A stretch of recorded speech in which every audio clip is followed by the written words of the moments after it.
Hi there, I'm Nitin Isho. Welcome to the Australian Economic Review 911 panel, where we'll be analyzing the trade market between Australia and China.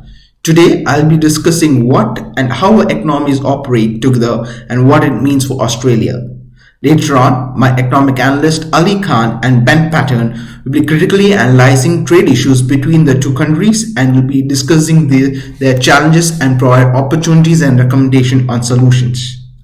China is Australia's largest two-way trading partner in goods and services, accounting for 29% of Australia's trade with the world.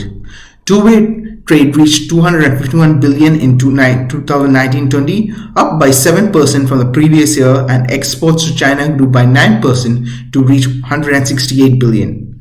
China is Australia's largest export market, particularly in education and tourism industry, where it is Australia's largest source of international students, which acts as a major source of foreign direct investment and also is our largest agricultural goods market. The Chinese investment in Australia is highly valued and a growing part of the bilateral relationship between both countries, where China is our sixth largest foreign direct investor in Australia, accounting for 4.5% of the total foreign direct investment in Australia. And in recent years, Chinese investment has broadened from mining to other sectors such as infrastructure, services, and agriculture.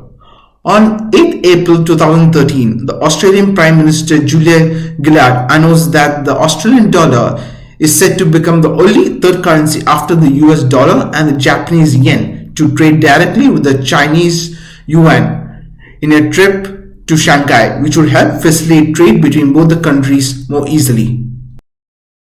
In December 2015, both countries entered into a free trade agreement which injected a fresh impetus into the already strong trade and investment relationship, opening the doors for Australian companies to penetrate more deeply into China. Businesses have taken advantage of the lower tariffs under the agreement with a utilization rate of over 90% in both directions. Australian FDI in China reached 16 billion in 2019, mainly in the banking and wealth management services, which has seen financial institutions become one of the largest Australian investors in China. However, relations between both the countries began to deteriorate after Australia called for an independent investigation into the initial outbreak of coronavirus in China. Due to the strained relationship, Australian shipments of beef, barley, coal, cotton, and wine worth billions of dollars has been impacted by the recent trade measures, as it is anticipated that the beef export revenue can reduce as much as by 35%, and China has been able to find alternative supplies easily. Agricultural bodies too are carefully watching the wool industry, where approximately 75% of the industry's income rely on Chinese demand, and wool prices has dropped to a 5-year low because there has been little demand outside China since COVID-19 began. China and Australia are economically mutually dependent, as China needs iron ore and food from Australia for recovery and rebuilding, and Australia, on the other hand, needs exports, as net export is one of the major components in calculating the GDP of the country, which shows how countries are compared to each other from an economic output point of view. As China is by far Australia's top overall export market, so a lasting severing of trade ties could damage the Australian economy. In 2020, the Chinese investment in Australia dropped by 61% compared to the year prior amid the strained diplomatic relationship. Now, my colleague Ali will take you through the economic analysis and trade issues related between both the countries. Thank you, Ben and Nathan. Here we are going to shed some light on the current relations. The current situation between Australia and China is not good as it was in the past. The political views of China and Australia are different, thus, it is having an impact on the economic ties of the two countries.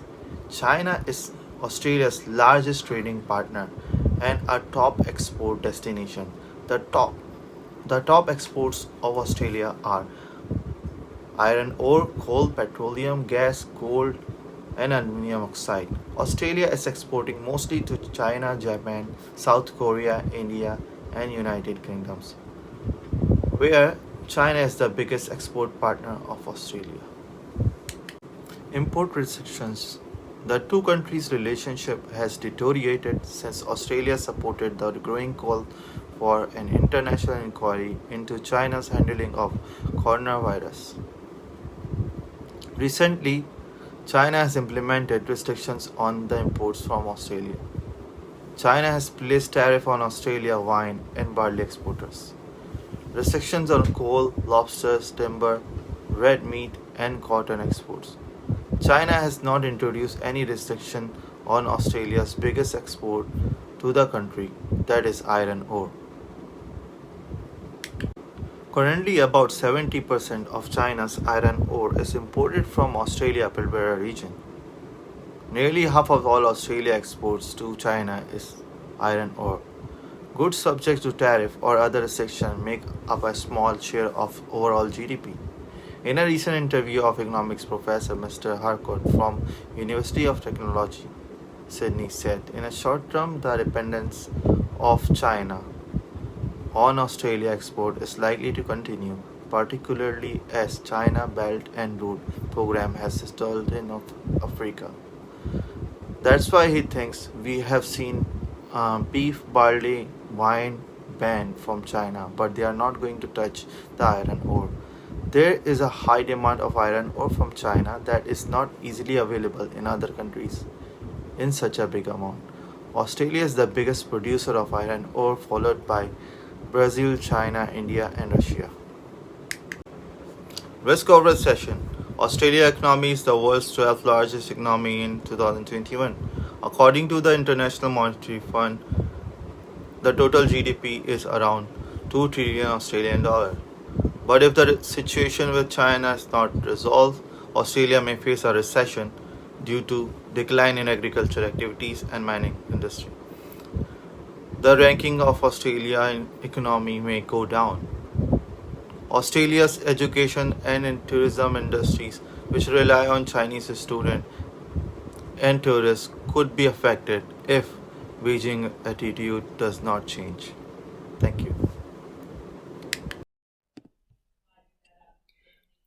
Hi everyone, I'm Ben Patton. My colleagues Nithin and Ali have both discussed a whole host of challenges that Australia faces with the China trade from an economic point of view.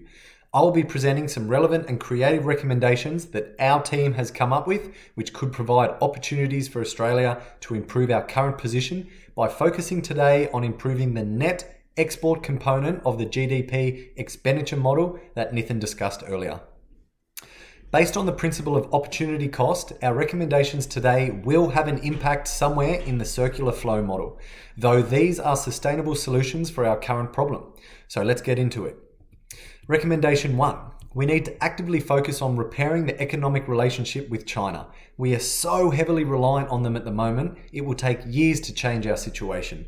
We need to leverage off global forums such as the G20, APEC, and World Trade Organization to repair the trade tensions. Recommendation 2. On the flip side of this, Australia could strategically hedge our bets by looking elsewhere in the market. Having the majority of our trade with one country does not mitigate risk very well. We need to actively search for alternate suppliers and buyers from other countries for our import and export market, like the UK and India, for example. Recommendation 3. Literature from Brander et al. In 2019 discuss comparative advantage as the most important reasons to trade. We have a strong advantage in the production of iron ore. We are the world's largest exporter. This means we could be expanding our exploration to find more deposits and secure long-term contracts with other countries. Liberalisation of trade with consideration for unilateral, bilateral and multilateral agreements to find these alternate countries to trade with is something we need to engage in for this strategy to occur. Now, yes, we need the market to be efficient. As we all know, a market in equilibrium is one which society maximizes the benefits from. Though one thing we need to be mindful of is the supply and demand principles. If we increase the supply of these resources, it may tip the scale and the prices will fall.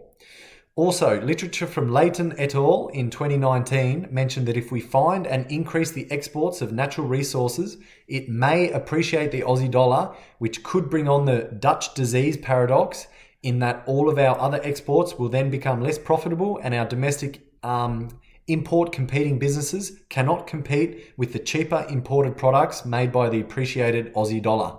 So we do need to consider that. Recommendation 4. Another area we could look at is using strategic trade theory, which Leighton et al. Discuss, where governments can seek to use their spending and taxing powers to actively facilitate areas of the economy that could be strong exporters, basically creating economic growth. Our government could look in at uncharted industries and seek these new opportunities, as these can provide additional competitive advantage on the global market. Recommendation 5. While trying to find more buyers for exports, we could look at reducing imports from China.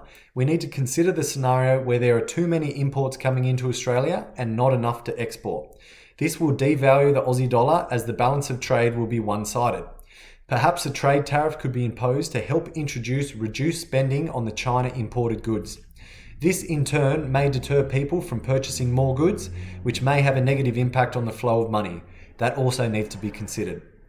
So we've covered a lot today, and I'll need to wrap it up there. But thanks for listening, and on behalf of Ali, Nithin and myself, we hope you've enjoyed our analysis and recommendations for the Australia-China trade situation.